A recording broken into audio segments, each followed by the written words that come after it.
Oh, that was a brutal game. The Golden State Warriors dropping a game in Portland, a game I felt like that embodied every single thing that is going wrong for the team this entire year. The only good news I see is that Kevin Danna is with me. I'm excited. It's been a while. It's been a post-game show. So Kevin, Danna, and I are going to break it all down next.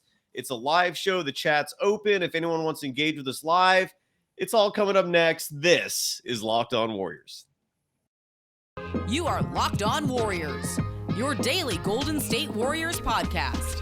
Part of the Locked On Podcast Network, your team every day.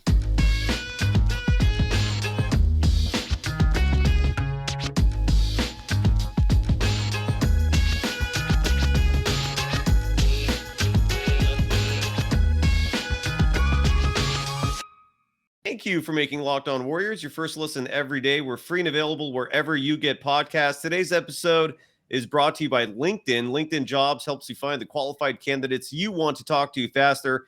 Post your job for free at linkedin.com/lockedonnba. You can follow Kevin Danna, the voice of the Santa Cruz Warriors, sometimes the Golden State Warriors, Pac-12, NBA France. I don't know what the team is clubbed. Metropolitans 92, baby. There you go.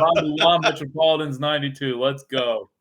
At Kevo408. You can follow me, Cyrus Saatsaz, on Twitter at DogSurfRocho. Kevin, that game was brutal. That was one of the, I feel like the Warriors literally followed up possibly the best game of the season. Just a beautiful game at home against the Thunder. And then they lay this stinker of an egg. What is your immediate reaction? What did you see in tonight's game? And great to see you, brother. Great to see you, Cyrus. Great to be back on. This is my first post-game show, actually. Oh, there you go. All right. And I've picked a heck of a game for a post-game show. Very frustrating are the two words that come to my mind. Yes. And the losses they have this year remind me of the 2020-21 season. They had so many losses like this. They were 39-33, and honestly, now you don't win every 50-50 game, but they honestly could have been like 45-27 that year. Yeah, you're right. Didn't they win like the last 6 games to finish 39-33? They finished the season on a 6-game homestand, won all 6. Yeah, you're absolutely right. They were a 500 team then. They're a 500 team now. It's crazy. Yeah, and it's like I still wouldn't count them out in the playoffs. Same, but this is who they are in the regular season. They don't deserve to be better than 28-27 because there were just times at my TV where I was just saying, take the layup. Even at the end, right? Wiggins should have taken that layup to cut the lead to 2. Instead, he passed it out to DiVincenzo. And if you take, and if you take a couple of those layups earlier, you don't need to shoot. You don't need to pass up the layups late. You can take the layups. Right. So, it was the offensive rebounds they were giving up in the first half. The free throw disparity we've all come to know and love, quote unquote. It's a lot of things that have been with exception of the turnovers. I think the turnovers were not that bad. Hold on. Right. Correct. No, that's true. 11 and giving up. Yeah, they were plus 19 in points off turnovers and lost. They were plus 19 in points off turnovers and plus 39 in threes and lost. That's crazy. That's crazy. Tough to do. It's very tough to do. You know what stat has been sticking out to me lately? And I want to ask you a lot of questions because I'd love to get your insights on all this stuff. The Warriors have been getting killed in points in the paint. There's a lot of stats to look at tonight. The two you pointed, the points off turnovers. Again, the Warriors scored 30 compared to Portland's 11. When it comes to 3-point shooting, the Warriors shot 43% from 3 tonight, made 21 of them. Had 13 more threes than Portland, who only made 8 for the night. Yet despite that, they lose this game. One stat that I'm looking at repeatedly, night after night, and it's starting to just really infuriate me because I feel like the Warriors can do something about this, and that's points in the paint. The Oklahoma City Thunder game, the game they won 141-114. Don't quote me on the score, but I think that's what it was. Yeah, that was it. It was one of the few games of the season where the Warriors kept it close in terms of points in the paint. Again, tonight it reverted back to the mean. 66-42. The Warriors were outscored by 24 points in the paint, and they were getting slaughtered, especially in the early going. The Warriors managed to stop the bleeding there. But, like, what can the team do, in your opinion, to stop that, to fix that? I mean, I'm seeing the small ball lineup, and I feel like that's a huge culprit.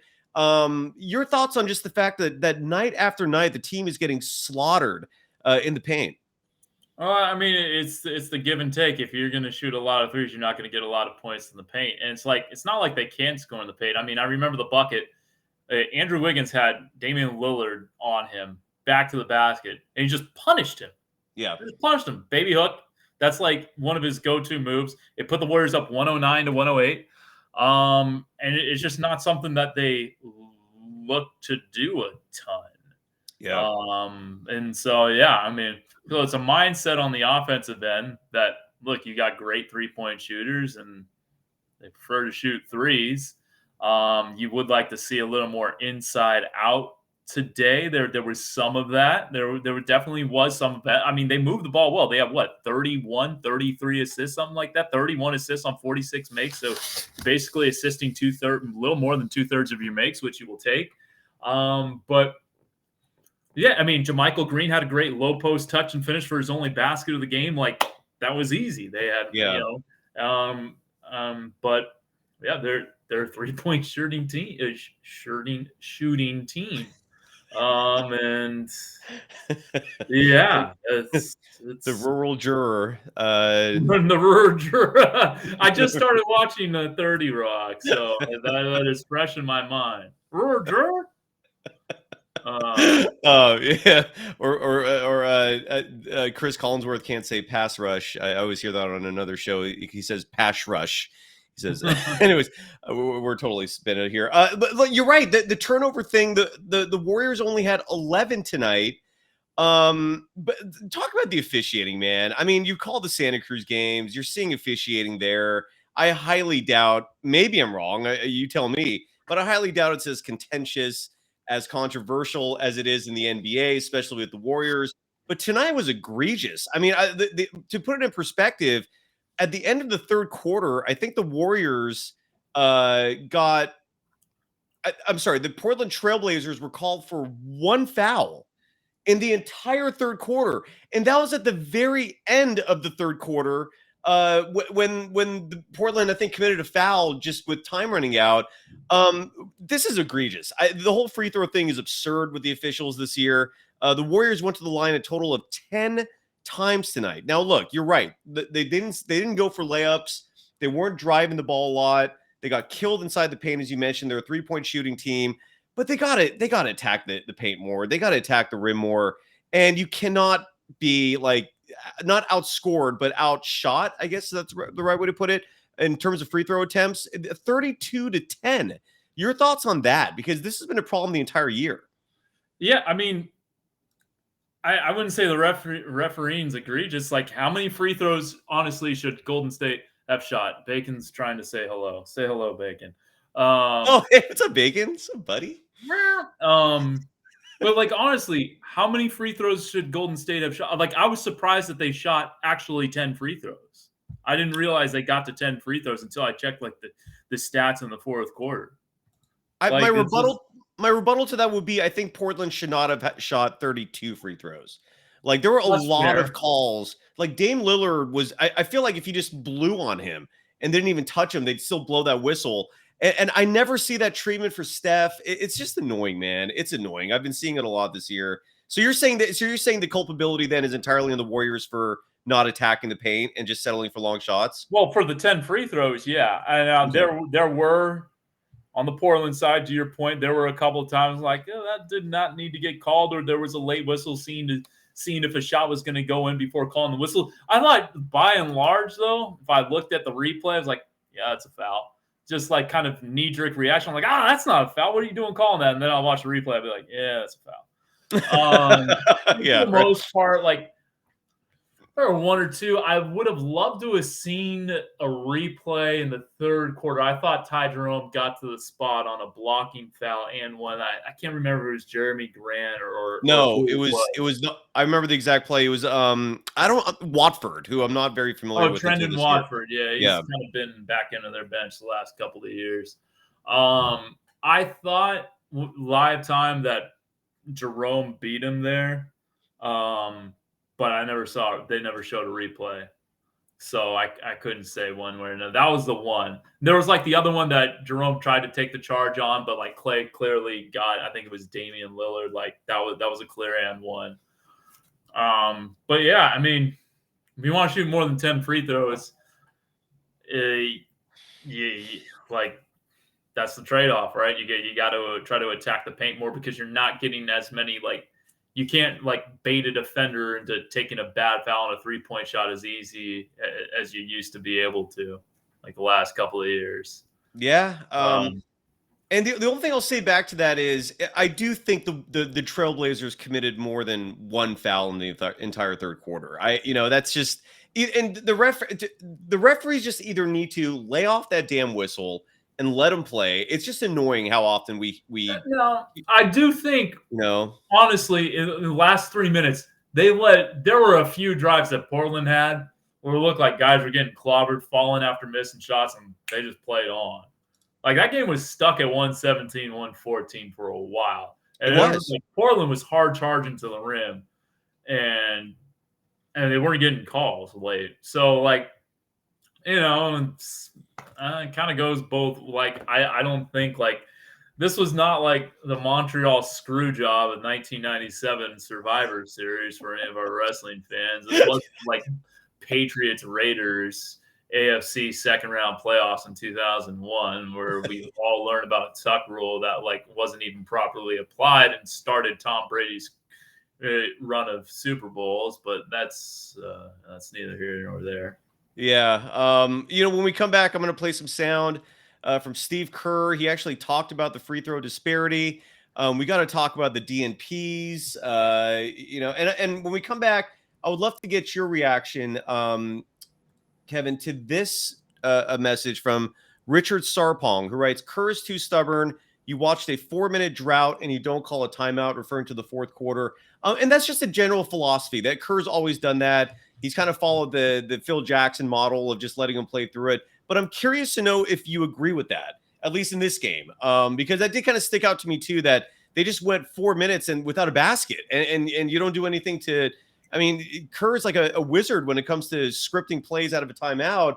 And you would think that maybe it would be good to kind of, stop the hemorrhaging there a little bit, but maybe not. I don't know. I would love to get your reaction to that and so much more. I have a response. After you, what? I have a response after our sponsor break. Perfect. And our sponsor break today is LinkedIn Jobs, which, look, I mean, depending on your perspective, either we're in a recession, we're not in a recession. Some of you might be doing fine. Some of you might need work. And that's where LinkedIn is huge. And if you're a small business owner, if you're in a position as an entrepreneur where you need talent, LinkedIn Jobs is absolutely the place to go. Look, there's 875 plus million member profiles on LinkedIn. All the talent is there. It is the number one networking tool for employment, for professional engagement.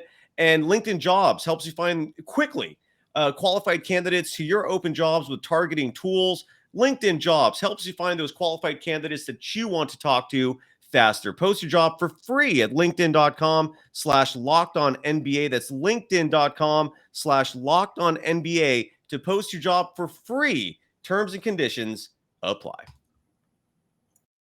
You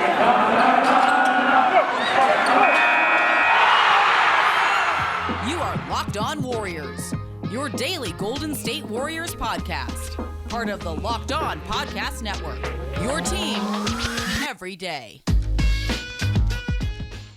Thank you for making Locked On Warriors your first listen every day. The NBA trade deadline is fast approaching, and Locked On has you covered. You and I got to talk about some of those in a moment here. Tomorrow, tune into Locked On NBA on YouTube at 2 p.m. Eastern, 11 a.m. Pacific to hear reaction from the trades that will change the rest of the NBA season. Kylan Mills, in fact, is hosting that show. Who becomes contenders and who's tanking for a better future? Subscribe to Locked On NBA on YouTube and don't miss a deal. You can follow Kevin Danna, the voice of the Santa Cruz Warriors, and so much more on Twitter at Kevo408. Your reaction to Kerr not calling a timeout? All right, so here it is. I'm looking at the play-by-play because he did call a timeout. So the Warriors score at 5:48. Jordan Poole hit a three to make it 114-110. Portland got 2 buckets. 52 seconds later, timeout Golden State. That made it 114-114. I'd have to go back and check. My guess is that put them at 2 timeouts remaining. Maybe it put them at 3. Maybe not. Then Portland called a timeout at 3:39, 117-114. So if Portland's calling a timeout, that's essentially a timeout that you have as well to settle things down. Mm-hmm. So, I mean, and then, another timeout wasn't called until 35.7. But, like, there were 2 stoppages. Like, how many more stoppages do you need? Mm-hmm. Yeah, that's fair. That's fair. You're right. There you go. So that answers that. There you go. For some reason I missed that, but yeah. All right. Look, the trade deadline is tomorrow. There's been a lot of reports out there, but none of the reports are concrete. None of the reports are from named sources. This is the time of year when you get a lot of clickbait content. Moses Moody was just playing in Santa Cruz. I have a 2-part question for you. 1, how did Moody look in your eyes while he was there? And 2, in your opinion, do you think the Warriors should make a trade, or do you think the way they are, they can make a title run? I'll answer 2 first. I can't answer 2. Like, okay. I can't give my opinion on it. Like, if I give my opinion one way or another, which I don't really have a strong one way or another, like, I care more about my job. So with all due respect, like, I'm just not going to touch that one. It makes for being a horrendous co-host. I know No Cap 757 kind of was tweeting about that exact same thing. And yeah, you're right, No Cap 757. There are some things I'm very pointless on. This is one of them. The first question, No Cap 757. He brings up a fair point. The first question, Modi. I'm sounding like Kendrick Perkins here. Moses Moody was looking pretty good. I mean, he had 26 and 7 in his first game, 26.7 rebounds in his first game.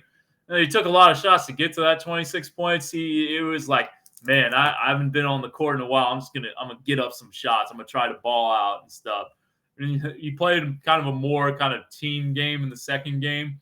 But yeah, no, I mean, Seth Cooper was happy with what he saw out there on the court. We've had a few games since, and so like those games aren't exactly in the forefront of my mind. But I mean, he did basically what he needed to do. And yeah, no, he did look pretty good. He had his first 3. So the first game I remember, he had his first 3 threes. Guy's on fire. He missed his last 7 threes in the game. So he finished 3 of 10 from 3 in that game. I think he was 4 of 10 from 3, or he shot like 40% from 3 in the second. It was either 2 of 5, 4 of 10, or somewhere in that area. I thought he took better shots in the second game from what I remember. It was kind of playing kind of more within kind of the offense and stuff. Not that you do want, like, for a guy like Moody, part of it is to go down there and get some shots up. And then part of it, you want to see him kind of, play within some team concepts and stuff. And I thought he kind of was getting his rhythm in the first game, and then it was kind of attacking a little bit better. Like, the second game, actually, they got murdered. They lost by 34, so not a whole lot went right. But he was kind of playing. He wasn't shooting as much as he did in the first game. So, yeah. Gotcha. Yeah, and to answer No Cap, the reason why I bring Kevin Danna on is because even though he can't give opinions on everything, he knows basketball better than just about anybody. So you when you can give an opinion and you can talk about actual basketball, which is really what's most important here. By the way, Richard Sarpong is having a fight with you. He's saying, no, they called the timeout before. I looked at the play-by-play, and they called the timeout. Kerr called the timeout at the 4:56 mark. not another timeout until 35 seconds. Is that what you said? No, I'm saying there was a timeout called by Portland at 3:39. Yeah. Oh, okay. I see. So there was a break. Portland's using the use it or lose it timeout there. Gotcha. So, all right. So you've had a chance to talk to your team. You're up 114, 110. You stop it at 114, 114. And then Portland stops it at 117, 114 because they can only take 2 timeouts in the final 3 minutes. Does he need to stop it again? And I couldn't tell you if they had 2 or 3 timeouts left at 3:39, but if they took that timeout at 4:56 and you only have 2 timeouts left and someone's going to call another timeout for you at 3:39, I don't see why you would use another timeout. Fair enough. There you go. Yeah, no, that's my explanation. That makes sense. And by the way, Yassam Kumel, I hope I pronounced that right, writes, Cyrus, how can you think this team will win? They didn't have Steph tonight. I mean, this was an incredibly frustrating loss. Very winnable game, I think. But they didn't have Steph. I mean, so that, of course they still think they're going to win. I mean, they've won enough big games this year, and the West is such a mess. I mean, who's going to stop the Warriors in the Western Conference? I do still think they can win it all. Am I content right now? Am I happy? Am I sleeping comfortably when it comes to the Warriors? No.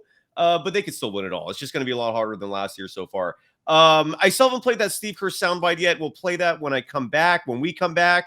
After we give some love to FanDuel, a new official sponsor of the Locked On Podcast Network, which is awesome. And this year, the only app you need at your Super Bowl party is FanDuel, America's #1 sportsbook. Kevin, what are you doing for the Super Bowl this year? And do you have an opinion on the Chiefs versus the Eagles? I believe the Eagles are currently a 1-point favorite. So I will actually be in Phoenix for the Super Bowl. What? For Stanford and Arizona State women's basketball at noon. I'll actually be in Tempe. So I get down there, and there better not be a delay. My flight gets in at 9:30 a.m. because we have a Santa Cruz game at 5 p.m. on Saturday, so I can't get there before Sunday morning. It's a noon Mountain start, and then we luckily team charters, so we are scheduled to land back around 5:15, 5:30. So I'm gonna tape the Super. I'm gonna DVR it, and when I get home, I will watch the game, and my phone will be off. Nice. No one's going to be able to get a hold of. Oh man, I just realized I have to Uber. So my phone will be on for that. But good luck, man. Good luck. Yeah. I consider that always a failed try, to keep a score or information suppressed. For Patriots Eagles Super Bowl. Stanford women's basketball was in Eugene on Super Bowl Sunday. We got home at 7 p.m. I was on a commercial flight. I made it to my apartment without knowing anything about the game. Bravo. I generally know how to do these things. I just got to make sure no one's.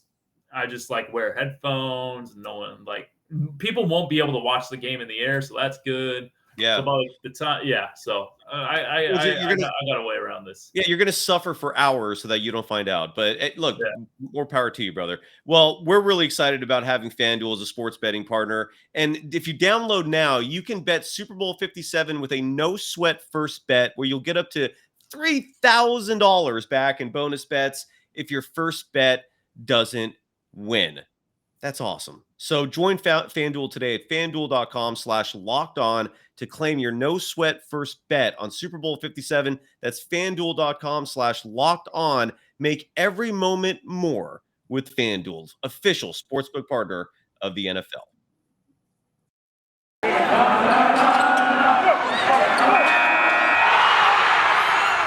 You are Locked On Warriors, your daily Golden State Warriors podcast. Part of the Locked On Podcast Network, your team every day.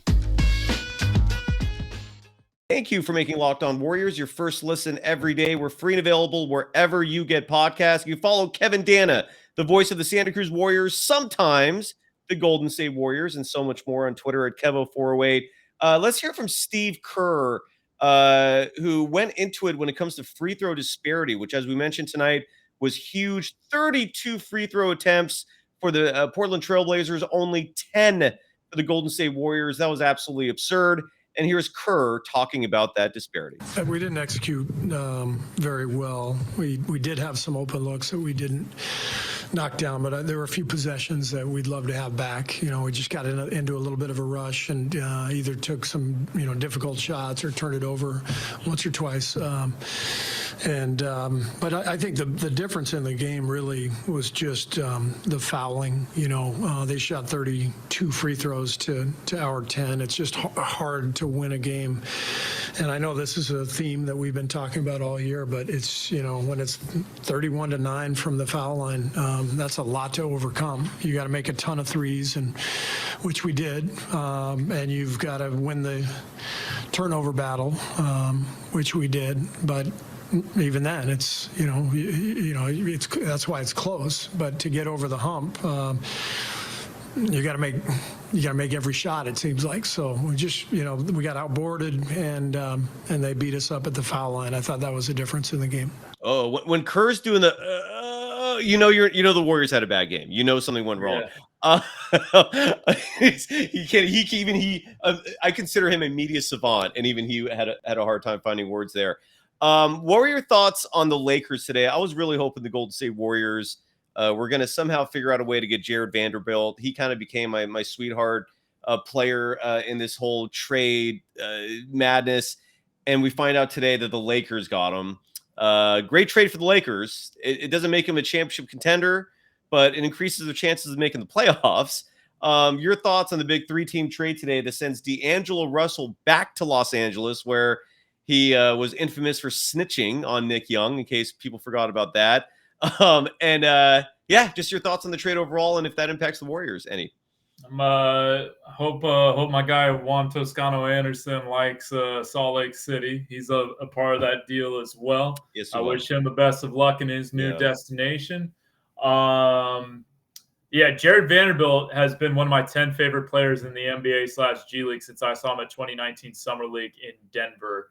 I didn't know a whole lot about him before then. I just thought, he's this Kentucky guy, probably a lot of athleticism, one and done, the kind of run-of-the-mill Kentucky one and done. Then I saw him play. I'm like, nobody plays harder than Jared Vanderbilt. This guy was going after every offensive rebound, and I fell in love with his game just with the snap of the finger. Watch him once or twice. I like him too. Awesome. So I love Jared Vanderbilt. I like that move for the Lakers. We'll see if what D'Lo can do there. I was reading KOC, Kevin O'Connor, was saying he's a better fit than Westbrook is for the Lakers. So you still kind of have that scoring punch. And then Malik Beasley's a heck of a shooter. It's a really nice move for the Lakers, and now it's the Anthony Edwards and Karl Anthony Towns show in Minnesota. So that'll be interesting to see there. Those are my thoughts. I do like it for the Lakers. I do. I mean, like, honestly, in the Western Conference, you can make a case for like 7 or 8 teams coming out of the West, I think. You can make a case for Denver. You can make a case for Memphis. You can make a case for, I'm going to say you can make a case for the Warriors. Well, do you want to talk about some blockbuster trades? It just a couple just went down. This is huge news. Wait, what? Is Ranking GW breaking some news?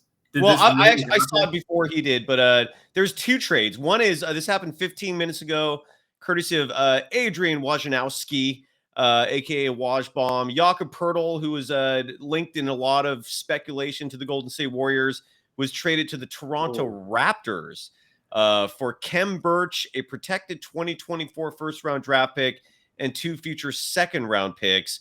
What are the Raptors doing? I don't get that. They drafted Jakob Poeltl 6-7 years ago. I don't get that at all. The Raptors are a team going nowhere. I don't know if Jakob Poeltl is who's going to turn that around. But okay. And then the big one, the monster one that's coming down, and this is also a wash bomb. And this is now Chris Haynes is confirming this. Shams is confirming this. The Phoenix, and this impacts the Warriors. We might have to go long here for this. The Phoenix Suns are acquiring Kevin Durant for a package that includes Mikal Bridges, Cam Johnson, 4 first-round picks plus other draft compensation.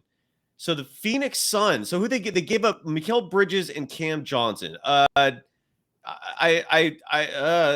thoughts? Are the Phoenix Suns a legit contender now? What do you think? My initial thoughts are, man, Brooklyn has a ton of really good role players now. Oh, after trading away Kyrie Irving and now, according to the reports, Kevin Durant, they got so many good role players on that team. I almost think that they're gonna stay they're not gonna come out of the East. But for Phoenix, you got KD, Chris Paul, and Devin Booker and DeAndre Ayton.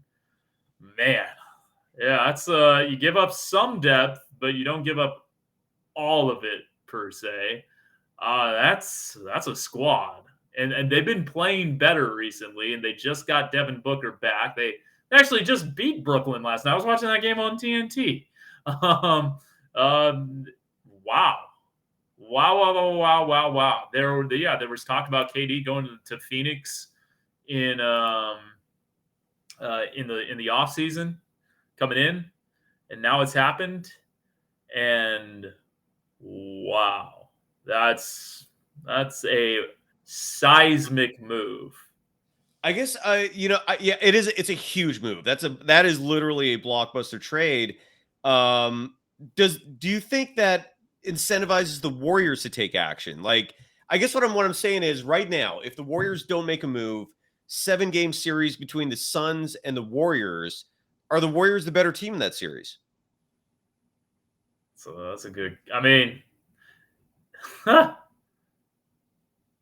and Kevin Kevin Durant's the best player on the floor. Say again? Kevin Durant's the best player on the floor. Second best. I'll disagree with you and say Steph Curry is the best. But all right. But I hear what you're saying. But I'll take Steph over anyone else on Phoenix. But man, that's a tough series. That's a Devin Booker. Series. What scares me about the Suns with this deal is a Devin Booker Kevin Durant duo scares me a little bit. Yeah. Devin Booker is a player. And he's never really had. I'm sorry. I mean, I just do not have the same amount of respect for Chris Paul that a lot of people do, just simply because in the postseason he has had so many awful performances. So I've never really considered him like a Robin to Devin Booker. They didn't give up DeAndre Ayton in that deal, which is also very surprising. I don't know if the Warriors are this dude. I got to think about that. I don't know if the Warriors are a better team than the Suns right now. This might put the Suns over the top. They're a thin team. They're not deep, but they're so top heavy. You got, I mean, a starting five of what? Chris Paul, Devin Booker, Kevin Durant. I guess they're probably going to trade Jay. I wonder who they're going to trade Jay Crowder for now, right? Unless they got 12 hours to do it, basically, or 14 hours to do it. And I also wonder if maybe Jay Crowder stays now, if this kind of changes things, because they could use him. Yeah, they could use him. I really do wonder if this is going to kind of light a fire under Bob Myers, and because I don't know if the Warriors are a better team. That's lethal. Yeah. I got to think about this. I don't know. That's very lethal. Do you have any? Yeah. What's your like? I mean, like yeah. So it's Mikal Bridges. Phoenix would be favored. Phoenix would, I think, like Vegas would favor Phoenix. I'm pretty sure in that series. And talk about just completely taking all the wind out of the sails of that Lakers trade. So God, yeah. that Lakers trade is nothing compared to this. And by the way, it's not just Durant; it's also TJ Warren that's coming in the deal. TJ Warren's coming to Phoenix, and he's actually playing this year. He's actually looked good. Good. I almost swore for the first time. I almost dropped an F-bomb. That's crazy. I will say this. My immediate reaction to this is, if we don't see any action from the Warriors tomorrow, and Steve Kerr continues this insistence of DNPing Moody and Wiseman, they're not going to repeat. They're not going to be Phoenix. They got to do something. That's my immediate reaction to this. I got to think about it, but Phoenix is good. They just got really good. And then they were playing well the last few games after a really rough stretch with Devin Booker out and Chris Paul out. They're peaking at the right time. Now they just got arguably the second or third best player in the entire league, and some would say the best player in the entire league.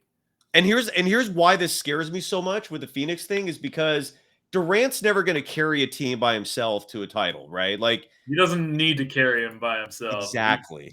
Exactly. Like Devin Booker is legit. Like I respect him a lot. But by the way, Cyrus, when did Matt Ishbia take over like the 57% ownership stake? It was like yesterday. Yeah. Welcome to the Matt Ishbia Phoenix Suns. Jesus. Talk about making a splash. Oh my God. Well, folks, I didn't expect the show to take this direction tonight. Hey, we got to talk about it.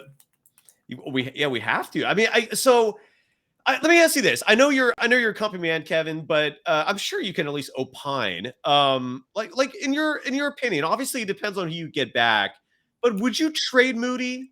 Like he's not playing at all. Like he's racking up DNPs.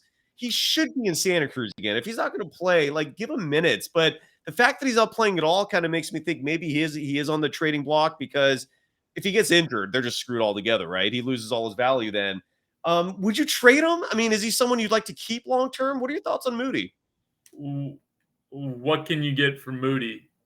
All right, let's say you're getting Alex Caruso back. Well, I don't think the Bulls would do that straight up. Oh, okay. Well, the Bulls will probably I really don't think they would. Oh my God! I mean, like Alex Caruso is really damn good, and Moses Moody's a second-year NBA player who is at the back end of the rotation right now. There would have to be something else attached. I feel like the guy out there but again, even that's not possible because the Raptors are not mailing it in. I was about to say Pascal Siakam would be a great player to go for, just because he's not really old. He's a fantastic big. But the Raptors aren't going to move him. They just acquired Jakob Poeltl, so they're still all in. Is Jakob an expiring contract? I don't know. I think he might be. I don't exactly know. Yeah. See, I can find that out in 1 second. But why do you say that? You think it could have been like a salary dump? I just like I don't know if the Raptors are done at the trade deadline, and like I'm not trying to pass on the. Well, I am trying to pass on the Moody question because I like Moses Moody a lot, and I think he has a future in the NBA. Okay, good. Then you don't want to trade him. I don't know. I feel kind of hamstrung on the question. Like I literally I don't want to say something that I like. I don't have a strong opinion one way or another. Yeah, and I do not want to put my foot. Well, that says a lot too. Jakob Poeltl, by the way, is 27. And he'll be 28 next year. He's a little older than I thought, and he will be an unrestricted free agent after this season. Yes, that is correct. Well, what do you think that means to you? And AC keeps writing Bojan Bogdanovic. Is that the one that's with Atlanta or the one that's with Detroit? Which one is that? No, so the Detroit is Bojan Bogdanovic. Atlanta is Bogdan Bogdanovic. So AC, are you talking about Detroit Bogdanovic? Yeah, so he's talking about Detroit Bogdanovic, but his salary who is on the block, apparently, according to stuff I've read. But here's my question. Is Bogdanovic who you need? I mean, I feel like the Warriors, their biggest issue is defense and size. It's not three-point shooting. It's not three-point shooting. I mean, Bogdanovic does more than shoot threes, for sure. And he does, he's got good size for a wing, but he's not necessarily, when you're talking about the size, I don't think that's the kind of size that you're talking about. Right. I'm talking about like inside scoring, rebounding, maybe a little shot blocking. I mean, but oh my God, dude, this is crazy, man. This is I would love to be a fly on the wall in Bob Myers' office right now, because I'm very curious to know if he's actually stirred by this, like, do you think does Bob Myers lose sleep over something like this? Like, do you think is his brain on overdrive right now thinking, can we beat them with Durant? Like, has he already done the math on that? Like, has he already what do you think is going on in Bob Myers' mind right now? Like, do you think he's already prepared for this moment? Do you think he's like freaking out a little bit right now? What do you think Myers is doing? I'm pretty sure that he has theorized about a KD Suns KD on the Suns before, because it damn near happened, or like last offseason, right? Yeah, so I'm pretty sure he's gamed out the scenario in his head. I don't know what his response is going to be. Like, I really do think this is kind of 50-50. I could see something happen. I could see nothing happening. I never really know. Like, remember 2 years ago, were they going to trade Kelly Oubre Jr.? Were they not going to trade Kelly Oubre? Like, that was a big question, and it literally seemed like it could go one way or another. They ended up hanging on to Kelly for the rest of the year. Then obviously now he's in Charlotte. But so yeah, I don't know. Like, I hate, like, I can't talk about trades or trade rumors and stuff. And B, it's just tough. Peter Tresso, Crowder to the Nets. So is he included in the deal? I'm looking right now to see if Jay Crowder is included, or if that's a separate trade. Jay Crowder is part of the trade. Okay.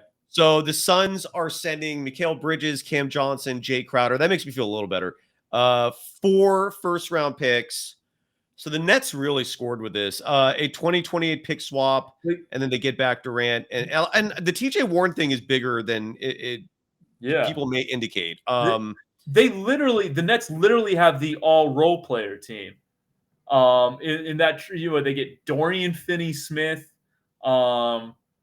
Jay Crowder, Mikal Bridges, Cam Johnson, Spencer Dinwiddie, like a great scoring guard off the bench. Like, these 5, you add Seth Curry to who they already have. Now we're going to see Cam Thomas continue to score 35 points a game, hopefully. He scored 40 plus in 3 straight. Like, they got like a lot of dudes. I mean, they're gonna have to waive a few guys. I can't do the math in my head. Yeah. As to what the roster number is at right now, but you imagine they gotta let they traded Kessler Edwards away to the Sacramento Kings. They probably need to dump one more, maybe. I don't know, but wow. Yeah, that's wow. Richard Sarpong, I will say this: like, the Brooklyn Nets are not going to give up Seth Curry and Nick Claxton for 2 guys who aren't playing. You don't think that? I think the Nets would pull that trade. You don't think so? I feel like the Nets are kind of those guys are like really proven in the NBA. True, that's true.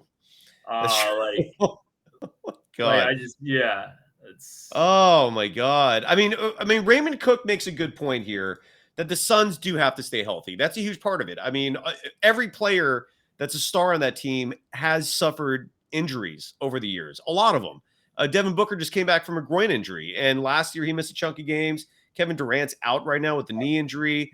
Chris Paul is clearly past his prime. He's still serviceable, but not the same player he was. He misses a ton of games all the time. Well, and fair enough, Richard. With picks, he says, "Okay, yeah, I didn't. I apologize. I didn't read the whole thing. My bad. These chats that are coming in are kind of coming fast and furiously. My apologies, Richard. I didn't read the whole thing." Oh my God. Wow. Well, we started off by being disappointed about the Warriors losing a very winnable game in Portland, and we finish up looking at suddenly a potentially bleak situation with the Suns potentially in the driver's seat. That's a game changer. That is a blockbuster trade, and we do have to wonder now what the Warriors are going to counter this with. Look, I'll say this: if the Warriors do make a move, we will have a emergency pod. I don't know who's going to be with me, but we'll definitely light this up immediately and talk about it. But yeah, this is completely in Bob Myers' hands now in terms of what they do. Going back real quick to the Warriors. Yo asked, can you talk about the Wiseman DNP? I mean, there just isn't much to say. It sucks. I've been talking about this all season. I don't like it. I wish Wiseman was playing. I don't get it. I don't like it. Steve Kerr has clearly decided he's not that interested in playing bigs anymore. Like, to him, a big now is Kevon Looney. A big now is, Draymond Green's been it for a while, but I don't know what's going on there. And can you have any answers Well, I mean, they won a title playing this way last year. I mean, obviously the team was a little different, but it's like you say, like, yeah, Kerr feels like he only needs Looney and Draymond. He only needed Looney and Draymond last year to win the title. So, yeah, like, I mean, obviously there's no OPJ and there's no GP2, and those are big losses. Well, I will say it's not like if they had Otto Porter Jr. this year that like they'd be in a much different position because Otto Porter Jr.'s season's over. He only played 8 games. GP2 didn't play until January. But yeah, I think the Bielitsa loss was a lot bigger than people. Yeah, he played a lot of minutes, big important minutes, and even Juan Toscano-Anderson. I remember he was playing the 5 a lot of games last year. Yeah, JTA is like the ultimate glue guy. Yeah, I got a couple sound bites still. I wanted to play one from Jordan Poole just because, and Yusuf Maximo writes that Gary Payne II was a key element from last year's championship. You might be right. Anybody who praises Gary Payne II from last year, I say you can't praise enough.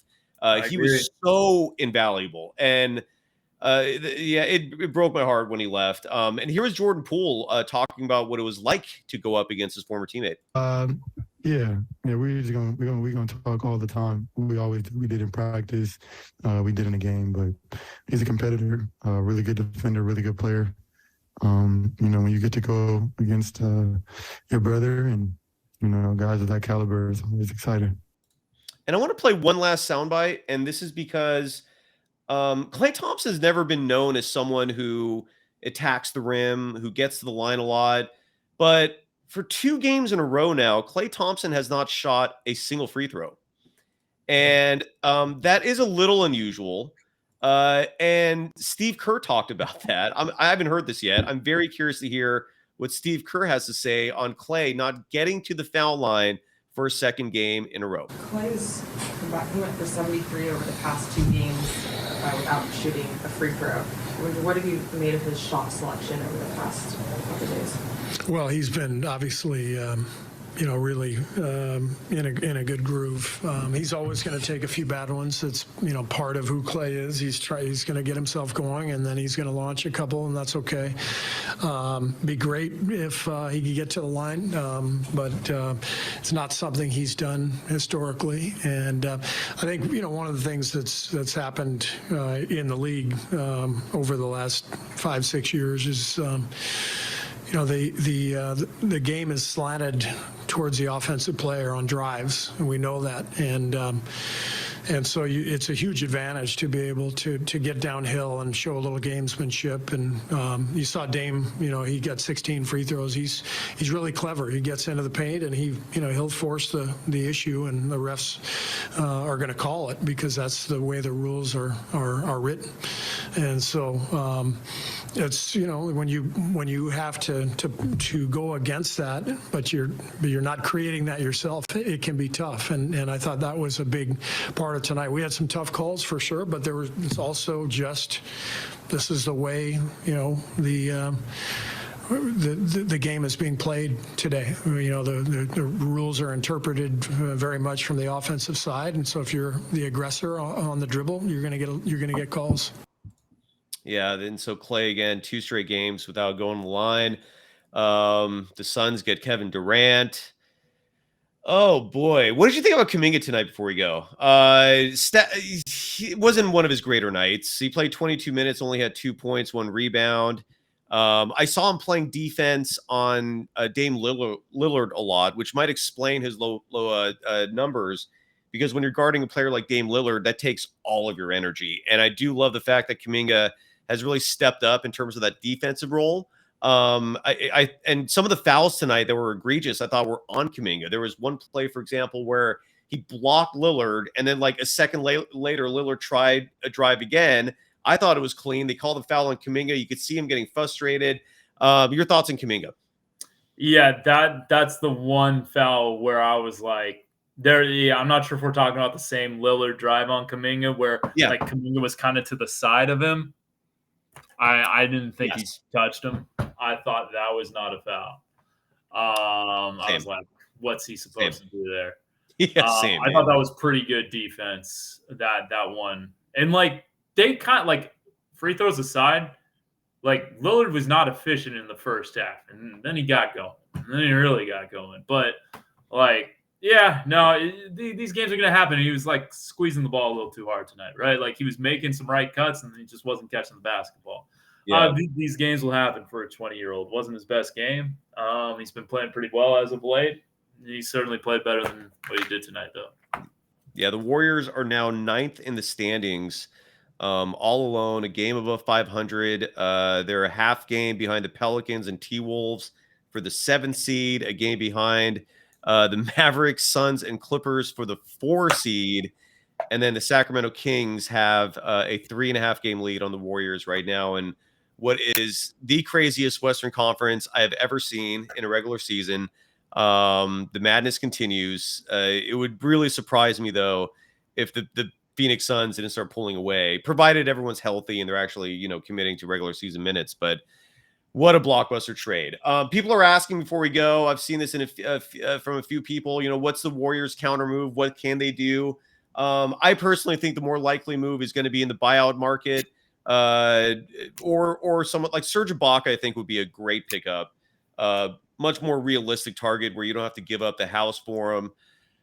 The Chicago Bulls, I have no idea if they're going to be sellers, if they actually think they could stick this out. I saw one rumor of DeMar DeRozan, who I absolutely love, going to the Grizzlies. That's another trade that would scare the what out of me in terms of a Warriors opponent getting better. I think DeMar DeRozan to the Grizzlies, if they don't give up anything important, would be huge for them. I mean, that.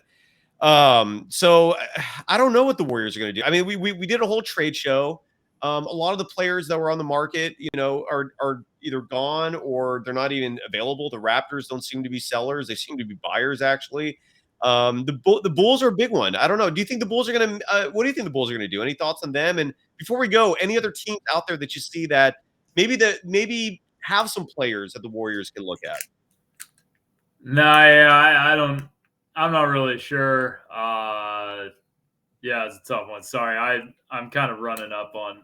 I got a 7 a.m. wake up call tomorrow. Oh no, yeah. We'll go. All right, we're done. Well, folks, this is where we're at right now. The Suns got a lot better. They got Kevin Durant. They got T.J. Warren.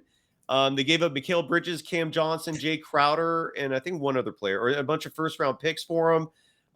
The Suns are better. The Suns are a legit title contender now, I think, without question. And like I said, if there's any news from the Warriors, I will jump back on the mic, behind the mic, launch this thing again. I'll tweet it out. Follow me on Twitter at DogSurfRoadshow. This program on Twitter at Locked On Dubs. Follow Kevin Danna on Twitter. I'm honestly, I can't remember your Twitter account right now. It's all good. It's all good. It's at Kevo408. At Kevo408. Thank you so much. Because it is getting late. Why do you have a 7 a.m. wake-up call? What the hell are you doing? We got the Santa Cruz Warriors play the Windy City Bulls at 9 a.m. tomorrow in Jesus. Chicago. Okay, you go to bed. 11 a.m. I think I got to do a little work. I got to figure out where I'm at. Okay, all right. Yeah. Well, and again, the Warriors lose a tough one tonight. This was definitely not one of the better nights in Dub Nation history, but tomorrow's a new day, so we'll see how that goes. Thank you, everyone, for joining us. This was a crazy night. Kevin, thank you so much for joining me, as always. Yep. And tomorrow, Mark Jones will join the program. I'm really excited about that. It's going to be later in the day, so if the Warriors make a move, there will be a show before then. If the Warriors don't make a move, I'm going to talk about all this trade madness and the Warriors with Mark Jones of ESPN tomorrow. I don't think it'll be a live show just because usually his connection's not strong enough for that. But that'll be published later in the day tomorrow. And then the Warriors have that huge game Saturday, nationally televised against the Lakers. So that's to come as well. All right, folks. Thank you. We'll see you soon. Later.